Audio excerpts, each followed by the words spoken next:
ఎవరికైనా నేను సవాలు చేస్తున్నా, శ్రీకృష్ణుడి జీవితంలో ఆనందదాయకమైన ఘట్టంలోనే 10 రాయండి. మీరు ఒకటి కాదు 10 లేవండి, 2-3 మించి మీకు దొరకవండి. విషాద ఘట్టాలు రాయండి అమ్మా, నేను చెబుతున్నా ఓ 25 దొరుకుతుంది. ఓ 25 అది శ్రీకృష్ణుడి జీవితం. పుట్టింది జలసాల్లోన, పుట్టిందో తల్లిక, పెంచిందో తల్లె, పుట్టిందో తండ్రిక, పెంచింది ఇంకో తండ్రే.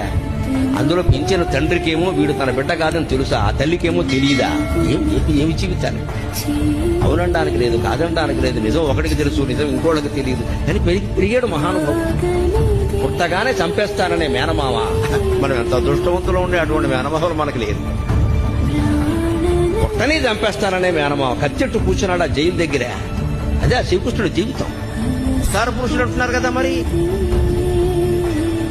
ఇంత భయంకరమైన జీవితంలో కూడా భగవత్తత్వాన్ని వ్యక్తం చేసిన మహానుభావుడు శ్రీకృష్ణుడు. కృష్ణం పొందే జగత్.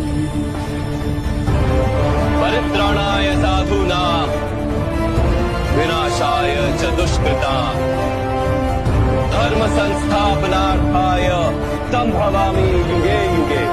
ఇవాళ మృత శరీరాన్ని ఒక్క పూట ఉంచాలంటే ఎంత కష్టం అవుతుంది. భాగవతం భారతం చదివి తెలుసుకోండి. 7 రోజులు మృత శరీరం అలాగే ఉందండి. 8 మంది భార్యలలో ఒక్కరు లేరు. తల్లి లేదు, తండ్రి లేదు, బిడ్డలు లేరు, ఎవ్వరు లేరు. మన భాషలో చెప్పాలంటే దిక్కుమాలిన మరణం. అది భగవంతుడికి లభించిన వరం. దాన్ని వరంగా భావించాం.